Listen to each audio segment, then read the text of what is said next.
Baik, bismillahirrahmanirrahim. Assalamualaikum warahmatullahi wabarakatuh dan salam sejahtera. Pada hari ini, Cikgu Wan akan sambung sesi pembelajaran kita bagi subjek pendidikan jasmani dan kesihatan. Baik, bagi subjek pendidikan kesihatan pada hari ini, kita akan belajar tajuk 20 iaitu memahami perasaan. Ini adalah halaman rangsangan yang diberikan di dalam buku teks awak. Jom kita sama-sama baca petikan yang diberikan. Setiap orang memerlukan rakan dalam hidupnya.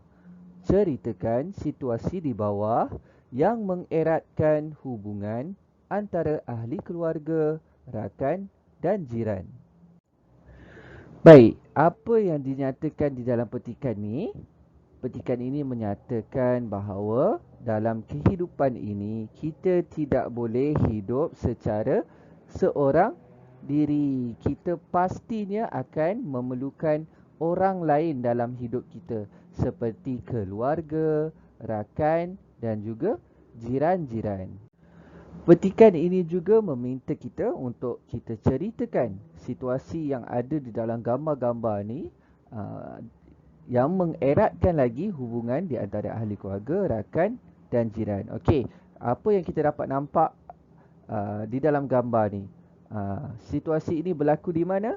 Situasi ini berlaku di Dewan Orang Ramai. Agak-agak apa yang sedang berlaku di dalam gambar ni? Ini adalah satu situasi gotong royong yang dilakukan di Dewan Orang Ramai. Kita dapat lihat seluruh kejiranan datang berkumpul untuk melakukan aktiviti gotong royong. Okey, cuba kita tengok pada gambar yang cikgu petakkan ni, apa yang sedang berlaku di sini? Ada dua orang yang sedang mengelap cermin. Apakah nilai murni yang dapat kita lihat di sini? Antara salah satu nilai murni kat sini kita boleh kata adalah bekerjasama. Dua orang sedang bekerjasama mengelap cermin. Begitu juga di gambar di sini yang cikgu petakkan ni. Dalam petak kuning ni, mereka sedang buat apa?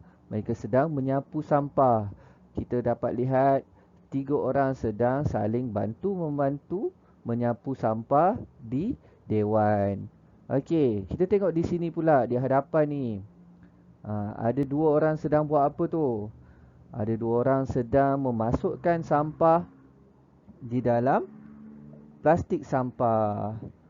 Di atas ni juga kita tengok ada seorang sedang mengecat dan ada seorang lelaki sedang memegang tangga.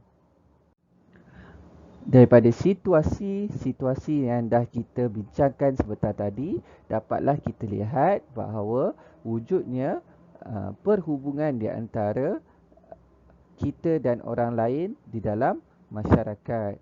Okey.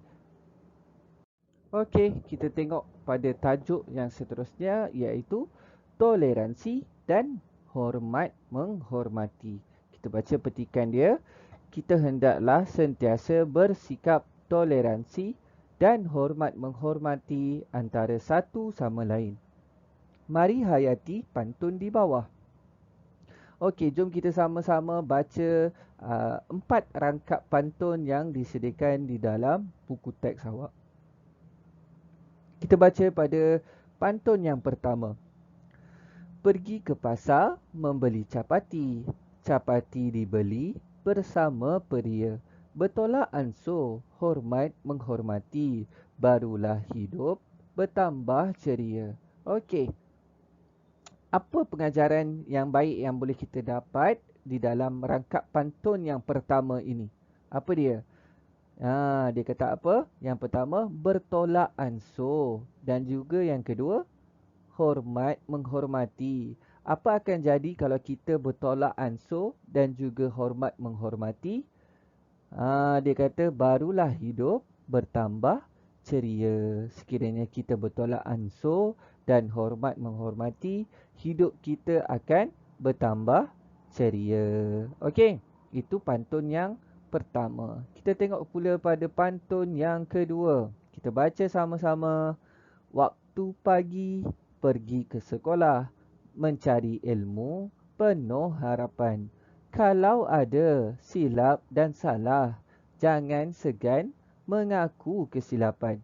Okey, apa pengajaran yang boleh kita dapat dalam pantun yang kedua ini? Dia kata apa?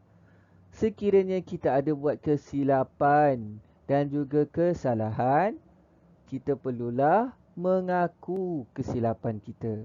Jadi kita tidak boleh menipu dan juga berbohong sekiranya kita dah buat kesilapan dan juga kesalahan. Contohnya di sekolah, bila kita dah buat satu kesalahan, bila kita ditanya oleh cikgu, kita kena mengaku kesalahan kita. Begitu juga bila kita berada di rumah, bila kita dah buat salah, bila kita dah buat silap, bila ibu bapa kita tanya, kita kenalah mengaku, tak boleh bercakap bohong. Okey? Ini pengajaran bagi pantun rangkap yang kedua. Kita tengok pula yang ketiga, pantun yang ketiga. Kita baca sama-sama. Sorong papan, tarik papan. Papan dibawa dari seberang. Jika hidup beradab sopan, kita disukai semua orang. Okey, apa pengajaran yang baik boleh kita dapat dalam rangkap pantun yang ketiga ini? Dia kata apa? Jika hidup beradab sopan, jika kita hidup beradab sopan, kita akan disukai oleh semua orang. Jadi, apa yang perlu kita buat? Kita kenalah beradab sopan. Beradab sopan ni macam mana? Kita kena bercakap dengan nada yang baik, bahasa yang baik. Cara salah satunya percakapan kita, cakap kita mestilah beradab sopan.